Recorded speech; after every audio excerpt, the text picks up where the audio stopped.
안녕하세요. 김대영 혈액사랑 혈액내과 전문의 김대영 교수입니다. 오늘 이 시간에는 림프종에 사용하는 항암제 중 DHAP, 보통 DHAP이라고 부르는 이 항암 치료요법에 대해서 설명드리겠습니다. DHAP이라는 항암 치료는 사실 1차 요법으로 사용하는 경우는 거의 없습니다. 대부분 1차 항암 치료를 마치시고 또는 자가조혈모세포 이식까지 마친 이후에 재발을 했을 경우 또는 1차 치료를 한 이후에 치료에 잘 듣지 않을 경우에 넘어가는 치료입니다. 이렇게 사용하는 2차 요법 제제에는 여러가지 요법들이 있습니다만 이 DHAP 말고 다른 사용하는 요법들이 몇 가지가 있는데 대부분 그 효과나 그 여러가지 우리가 기대할 수 있는 반응들이 비슷하다고 알려져 있습니다. 그래서 병원마다 의사 선생님마다 사용하는 항암제 요법이 조금씩 다른데 저는 주로 이 DHAP이라는 항암제를 많이 사용하기 때문에 오늘은 이 DHAP 기준을 해서 설명을 드려보겠습니다. DHAP이라는 항암 치료는 세 가지 약제가 투여되고 있고요. 덱사메타존이라는 스테로이드 호르몬제, 그리고 전통적인 세포독성 항암제인 시스플라틴과 시타라빈이라는 항암제로 구성되어 있습니다.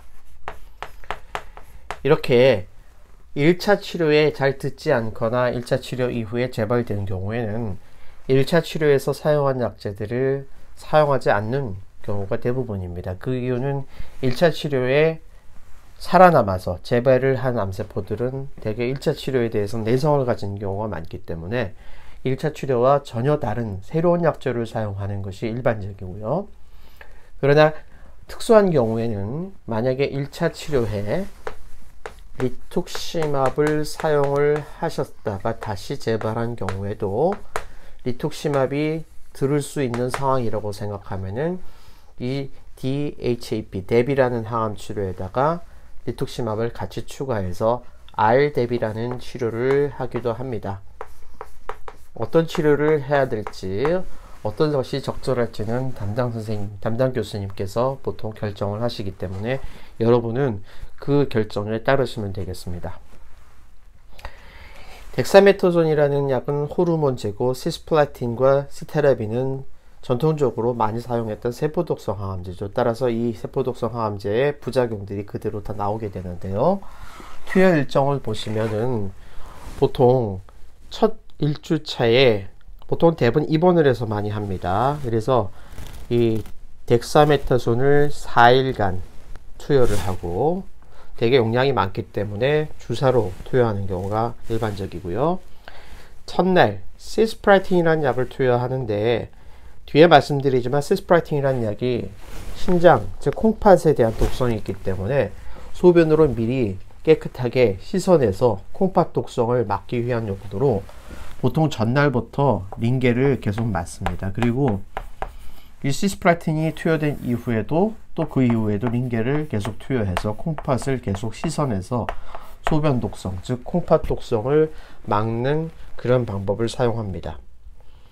그래서 첫날 이렇게 시스플라틴이 투여가 되면은 둘째 날에는 시타라빈이라는 항암제를 2번에 걸쳐서 투여를 하는데 이 시타라빈도 여러가지 부작용이 많기 때문에 여기에 대해서 설명을 드릴 수 있겠습니다. 이렇게 치료가 다 끝나면은 다른 항암제, 즉 1차 항암제 같은 경우는 대개 이 치료가 끝난 이후에 퇴원을 해서 다음에 통원 치료 하시는 경우가 많은데 이 DHAP이라는 항암 치료는 이 골수 억제가 상당히 많이 되기 때문에 환자분의 특성에 따라서는 이러한 약제 투여가 다 끝난 이후에도 입원을 해서 혈액 검사를 하면서 백혈구가 떨어지고 혈소판이 떨어지는지 여부를 잘 관찰하면서 이러한 백혈구 혈소판에 대한 회복을 돕는 약들을 투여하거나 또는 수혈을 하면서 경과를 보기도 합니다. 어쨌든 투여 기간은 이렇게 3주 간격으로 투여를 하게 되고 3주가 지난 이후에 다시 혈액 검사를 해보아서 백혈구 혈소판이 다 회복이 되고 간 기능, 콩팥 기능이 양호하다.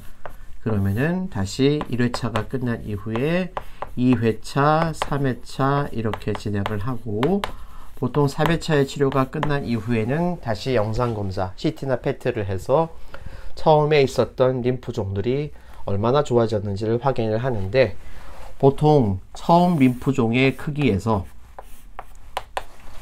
이렇게 가로 세로 제일 긴 방향의 길이를 재고 거기에 직각의 방향을 재서 그 길이를 곱하기 해서, 만약에 이 길이가 10, 20 곱하기 20이다 그러면은 400이 되죠.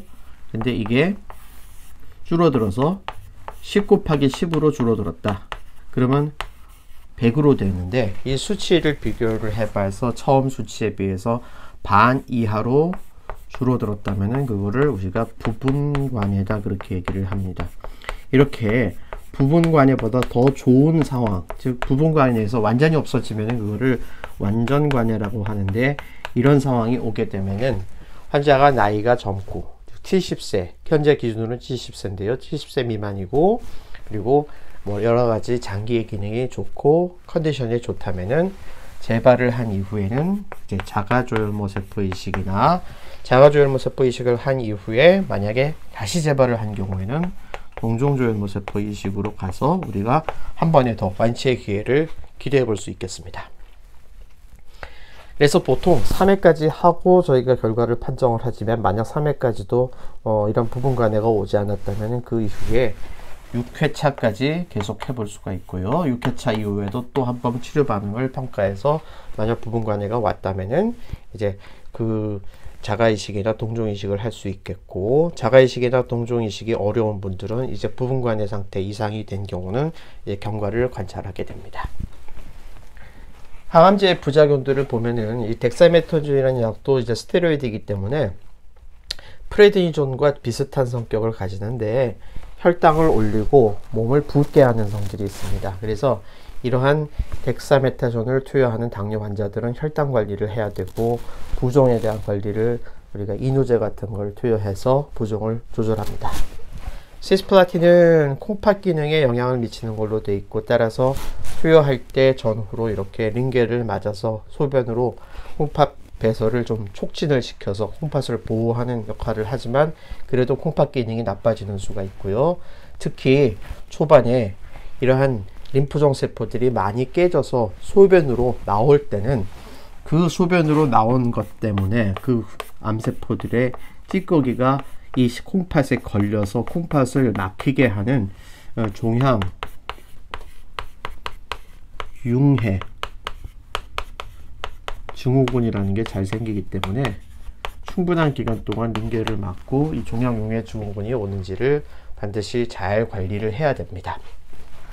시스플라틴도 그런 약제이고 시타라핀도 그런 약제인데 세포독성 항암제이기 때문에 우리 몸에서 빨리 자라는 세포를 공격하는 특성이 있습니다. 특히 그 빨리 자라는 세포가 골수 세포에 있는 조혈모 세포도 해당하고, 이 우리 몸에 있는 이 입이나 대장, 소장, 점막을 감싸고 있는 점막 상피 세포도 빨리 자라는 세포인데, 이러한 세포들에 대해서 공격을 당해서 세포가 죽고 억제가 되면은 골수에 있는 조혈모 세포가 억제가 되니까 이 골수 억제가 되는 거죠. 그래서 백혈구가 떨어지고 적혈구가 떨어지고 혈소판이 떨어지는 현상이 벌어지는데, 백혈구가 떨어지면서 호중구가 떨어지니까 여러 가지 면역 기능이 저하가 되면서 이 균 감염이 오기 쉬운 상태, 균이 들어가서 염증을 일으키기 쉬운 상태가 됩니다. 그래서 백혈구가 떨어질 때는 백혈구를 올리는 백혈구 촉진제를 쓰기도 하고, 만약에 입원해 계시는 동안 또는 집에 가셔서 열이 나거나 체온을 재봤더니 38.0도 이상 2번 이상 확인이 되면은 반드시 병원에 오셔서 혈액 검사를 하고 적절한 조치, 즉 항생제를 투여하고 백혈구를 올리는 약을 써야만 하겠습니다. 적혈구가 모자르거나 혈소판이 모자랄 때는 적혈구를 올릴 수 있는 적혈구 촉진제를 쓰거나 또는 수혈을 통해서 수치를 일정 수준 이상 올리는 관리를 해야 되겠습니다. 어떤 분들은 이런 골수 억제가 심할 걸로 예상되는 분들은 퇴원을 못하고 그냥 이 치료가 끝날 때까지 계속 계시는 경우도 있습니다. 점막염도 이 빨리 자라는 이 점막 상피세포가 손상이 돼서 일어나는 현상인데, 입에 있는 점막이 손상이 되면은 구내염이 생기고요. 그래서 입이 헐고 피가 날 수가 있고, 또 장에 있는 점막에 손상되니까 설사를 하고 복통을 하는 경우가 있는데, 구내염에 대해서는 진통제를 쓰고 열이 나면은 항생제를 쓰고 또 가글을 하는 방식으로 우리 관리할 수 있고, 설사를 하면은 균 배양 검사를 해서 균 때문에 설사가 나는지를 확인한 이후에 균이 아니라고 생각하면은 지사제, 즉 설사를 멈추는 약을 사용을 해서 관리할 수가 있습니다. 이런 세포독성 항암제들은 대부분 우리 뇌에 있는 항암제에 잘 반응하는 수용체라는 것을 건드려서 메스껍게 하고 토하게 만드는데, 이러한 약들도 또 구역질이나 구토가 심한 경우가 많아서 많이 토하고 많이 힘드시는 분들은 구토 방제를 강하게 쓰기도 하고, 또 경우에 따라서는 링겔 같은 또는 영양제 같은 수액 치료가 필요하기도 합니다. 그 외에 기타 부작용으로는 역시 간 기능이라든지 이런 것들이 나빠지는 부작용들도 있고요. 또 이 시스플라틴이라는 항암제가 이제 이 혈뇨를 만든다든지, 시타라빈도 혈뇨를 만든다든지 이런 부작용도 있을 수 있고, 특히 시타라빈은 눈에 들어갔을 눈에 이 점막에 영향을 미쳐서 결막염을 일으킬 수 있기 때문에 시타라빈을 투여하는 동안에는 여러 가지 안약을 써서 결막염을 좀 조절하기도 합니다. 자, 정리해 드리겠습니다.